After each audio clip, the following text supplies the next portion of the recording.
ado, we'll jump right in. So first we'll cover some anatomy and function, and then we'll cover 3 different Achilles tendon conditions, from Achilles tendinitis to insertional Achilles tendinitis, which is different to Achilles tendon ruptures. So first and foremost, the anatomy and function. The Achilles is the largest and the strongest tendon in the human body. It consists of the connection of 3 muscles down to the calcaneus or the heel bone. The gastrocnemius is pictured here. It's got 2 heads and it crosses the knee joint as well as the ankle. The soleus is just deep to it, and it's pictured here. It's a single head, and the plantaris is really just mentioned for completeness sake. It's an accessory muscle that also crosses and joins with the Achilles tendon. So the function is really just to plantar flex the ankle. It's the strongest plantar flexor of the ankle, but it's not the only plantar flexor, and that becomes important with Achilles tendon ruptures because you still have the ability to plantar flex and walk. You're just significantly weak. And the gastrocnemius, as we said, it crosses the knee, so therefore it's usually the stronger muscle when the knee is extended, and the soleus is the primary plantar flexor when the knee is flexed. So just a little bit about muscle contraction here, and this comes into play when you're dealing with rehab. A concentric contraction of a muscle is a muscle that contracts and shortens, and then an eccentric contraction is a contraction with lengthening. And here's a nice pictorial representation of that.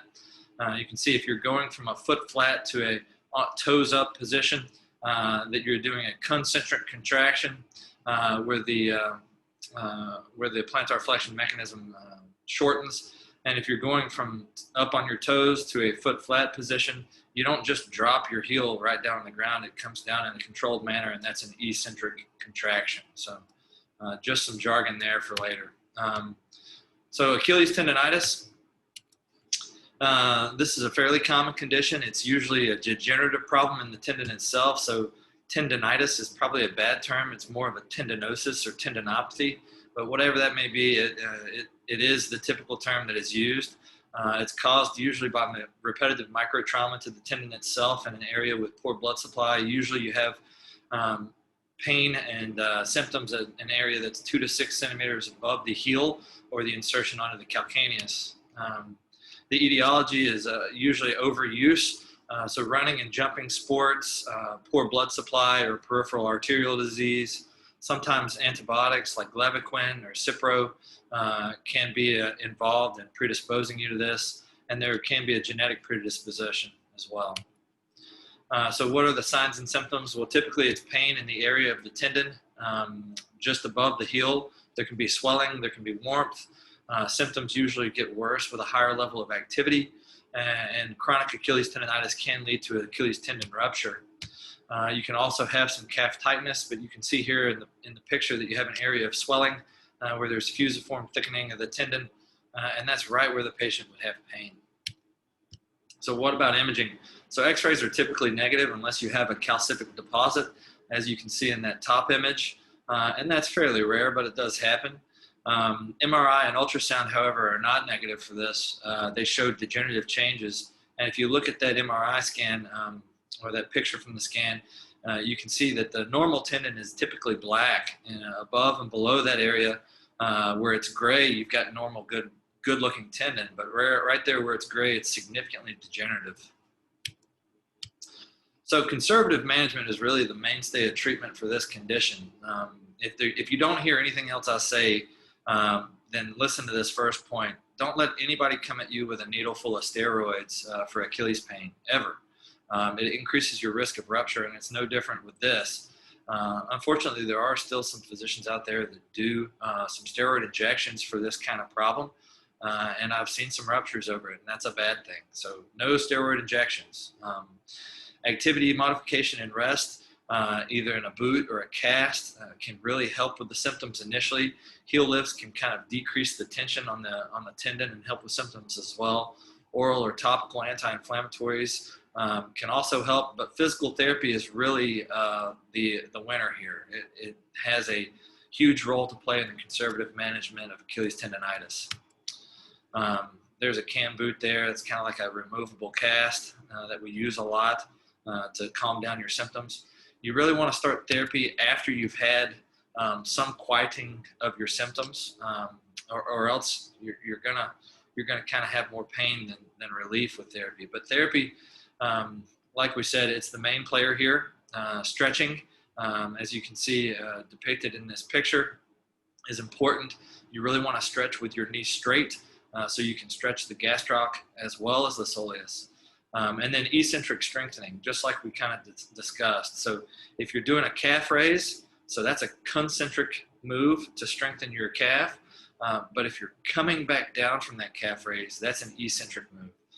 And that's really where you want to focus on it. And tendons that have degenerative problems really need a load in order to restore and become healthy again. And that's why therapy is so useful. Modalities can be helpful for this condition as well. And then simple things like ultrasound and iontophoresis is just a fancy word that describes using some electrical stimulation to make some topical medications absorb into the skin and get down to the tendon.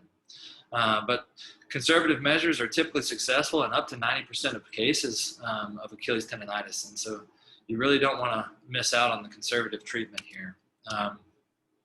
Surgical treatment is necessary in some, and really it's just a debridement of the degenerative area of the tendon. And then you repair the tendon with suture if needed.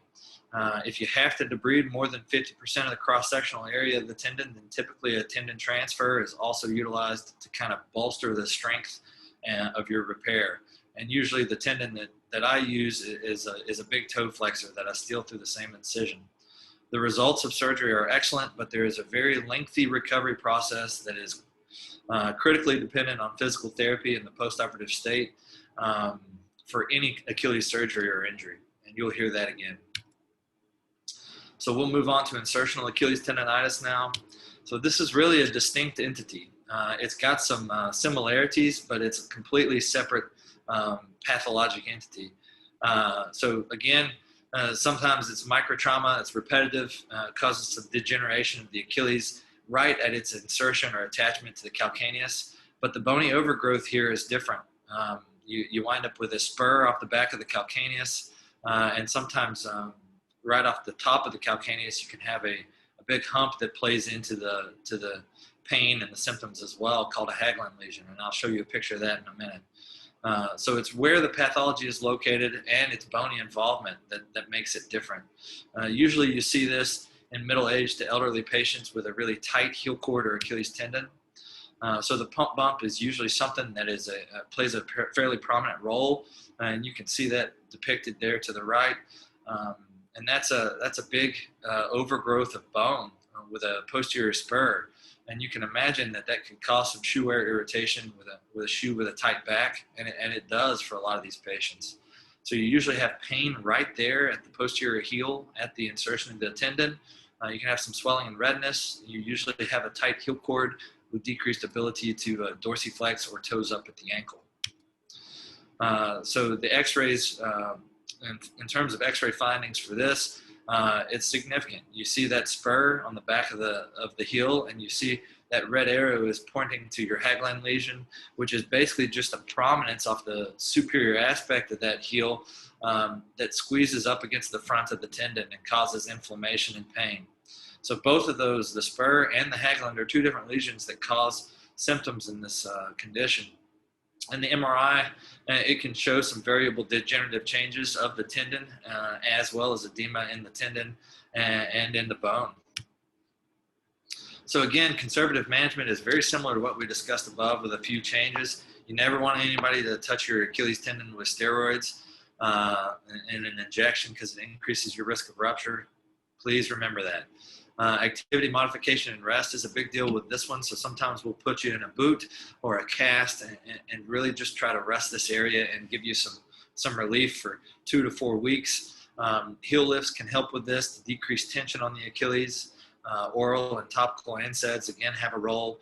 Physical therapy has a role here as well, again, with eccentric strengthening and stretching, and sometimes some different modalities that we'll talk about in just a second. For this one particularly, some heel pads with a silicone gel sleeve, or a big pad that you see there on that compression sock listed up top. can really help. And that sock actually has a nice little heel lift that's built into it as well. And I've had some patients really love that. A night splint is also sometimes helpful for insertional Achilles tendonitis. And this is something that usually is reserved for conservative management of plantar fasciitis, but it's helpful for the first several steps of pain in the morning that can also happen with this condition as well. The conservative measures here are not nearly as successful as they are with Achilles tendonitis in general, and you really have about 50 to 60% good results or relief with conservative measures. But again, there's several special things that a therapist can do for this that distinguish it from Achilles tendonitis in general. Some of the modalities like dry needling or Greston technique with some deep tissue massage can help modify the degenerative changes and help decrease the prominence of the spurring. But again, physical therapy is best to start after you've had some quieting of the symptoms. So what about surgical treatment? For people that are really unhealthy or have very poor skin quality, sometimes a fascial lengthening or a tendo-Achilles lengthening can really significantly help. However, this does not necessarily produce long-lasting results. Sometimes the pain and symptoms can return as the tendon scars back down and becomes tight again. But it is a good option for people that are unhealthy. The mainstay of treatment here is to peel off the tendon and debride any degenerative portions of the tendon itself, and then to remove the bony disease. And again, if there's more than 50% of the tendon cross-sectional area that needs to be debrided, then we usually supplement with a tendon transfer. This has great results in terms of pain relief and fairly predictable recovery of function. But again, it's a very lengthy recovery process with physical therapy, and it can take up to a full year to get your full strength back. And there's some wound complications that are not uncommonly observed with this because it's a fairly big incision. You can see here, this is a patient of mine that had chronic insertional Achilles tendonitis, and we tried to treat him conservatively for 3 to 6 months, and he just kept on having unrelenting pain and problems. And so we took him to surgery, and you can see I took off the spur, I took off the Hagelin lesion, and then I repaired the Achilles back down to the calcaneus there, and that little button at the bottom on the right there is from a tendon transfer that I used because he did have a fair amount of degenerative change, so I had to transfer a tendon. So Achilles tendon rupture, this is the last topic, so stick with me. This is probably the hottest topic. It's often misdiagnosed, up to 25% are missed in an ER. It's more common in men that are ages 30 to 40. Your weekend warrior athletes are your classic Achilles tendon rupture culprits, especially in running and jumping sports. You can have an Achilles tendon rupture with chronic Achilles tendonitis. And then antibiotics like Levaquin and Cipro again can predispose you, and steroid injections. Don't ever let anybody inject your Achilles with a steroid. So the late great Kobe Bryant had an Achilles rupture late in his career that required repair, and he returned from it and was still pouring down plenty of points. And then David Beckham also had an Achilles tendon rupture that required repair. So there's plenty of athletes out there that have had this. So what happens? What's the mechanism of injury? Usually it's a sudden forced plantar flexion, as in jumping, or a forced dorsiflexion in a plantar flexed foot, as in landing. So it usually ruptures around 4 to 6 centimeters above the insertion on the calcaneus, but it can rupture anywhere. How do these patients present? Usually they have a fairly dramatic pop that they recall. Someone will tell you that they had a shotgun go off and they looked around and nobody was there, nobody had kicked them, and they have pain. So they have weakness, difficulty walking. They still have some plantar flexion strength, but they're significantly weak with it. And again, pain and swelling around the posterior aspect of the lower leg with possible spasms and cramping in the calf. Visible or palpable gap in the tendon. You can't really see a gap in this guy's tendon because he's got swelling. They can have increased dorsiflexion or toes up compared to their uninjured foot. And you can see that depicted here. And then this is really the most useful examination finding. And you can do it on the field. You can do it, really anywhere. You just have the patient lay on their stomach and bend them up at the knee, and then you squeeze their calf. And if the Achilles tendon is intact, then their toes and their foot should plantar flex. If it's not intact, then you won't see it at all. And you can compare to the uninjured side, and it's a very useful clinical exam finding that really anybody can do. So imaging, typically x-rays are negative. You can sometimes see disruption in a soft tissue shadow. However, an MRI is confirmatory. So is an ultrasound. MRI is typically impressive. It's not necessary in all cases, but I will get it sometimes if I'm considering conservative management, or if I'm unsure of whether it's a full rupture or a partial rupture, or if I feel like the rupture is too high, I'll get an MRI just to confirm where it's at and get a solid diagnosis. So how do you treat these? This is really where the where the controversy comes in. Up until the last 10 to 15 years, the vast majority of these were treated with surgical repair. But there is good evidence that shows that non-surgical management does work.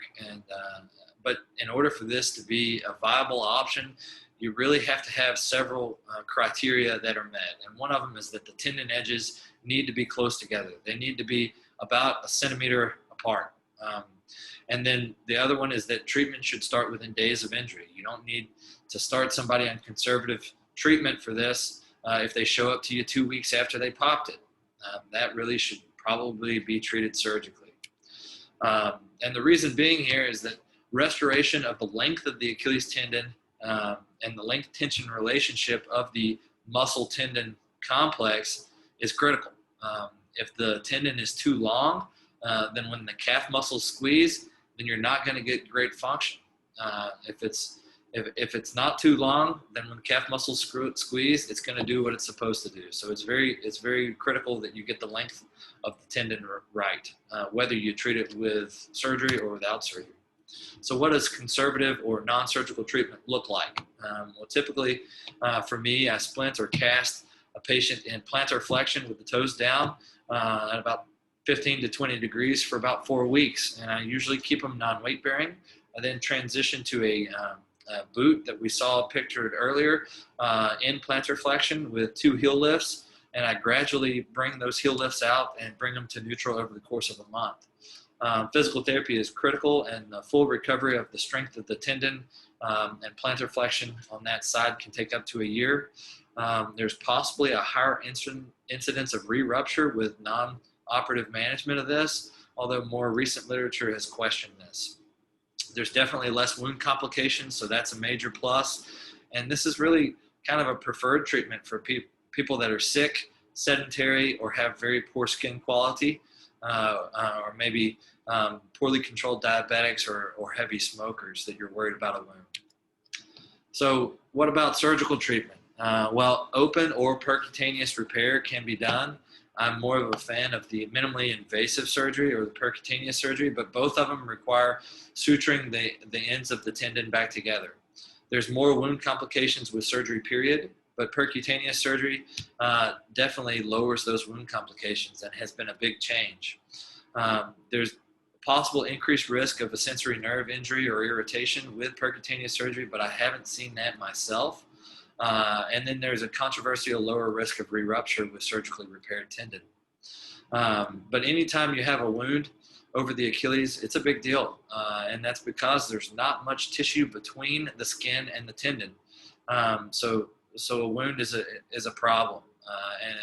And anybody who has had one or who has dealt with one would tell you that. And it can take months for that problem to get better, and it can take other surgeries. So wound complications are one of the big deals in terms of complications with surgical treatment of Achilles. And then the other one is potential for blood clots. So I do put my surgical patients after an Achilles tendon rupture on some sort of blood thinner, usually aspirin, for about a month. I prefer, and most specialists prefer in my field, treating Achilles tendon ruptures in younger and more active patients, especially athletes or laborers with surgery, because it more reliably allows you to restore a linked tendon relationship. but I have had good results in young people that are active with conservative measures because they didn't want to do surgery, and they've returned to activity as well. So, but I do lean towards surgery for people who are young and active. So this is my preference. This is a jig that allows you to repair the tendon at the rupture site with a very small 2 to 3 centimeter incision. I don't use a transverse incision. I usually use a longitudinal incision in line with the tendon. And this jig allows you to do most of your suture work underneath the skin. It's really been a game changer in terms of wound complications with Achilles tendon repair. And it actually allows for a little bit quicker rehab as well. So I'm a big fan of this. So what about my postoperative rehab? Well, you'll notice that it's very similar to my conservative management rehab protocol. I keep my patients non-weight bearing in a bit of a plantar flex position for about 4 weeks. I then usually put them in a boot and advance them in terms of weight bearing and try to bring them from a plantar flex position gradually to neutral over the course of about a month. Physical therapy is critical and usually is ongoing for several months, and full recovery of strength again can take up to a year. So thank you guys for listening.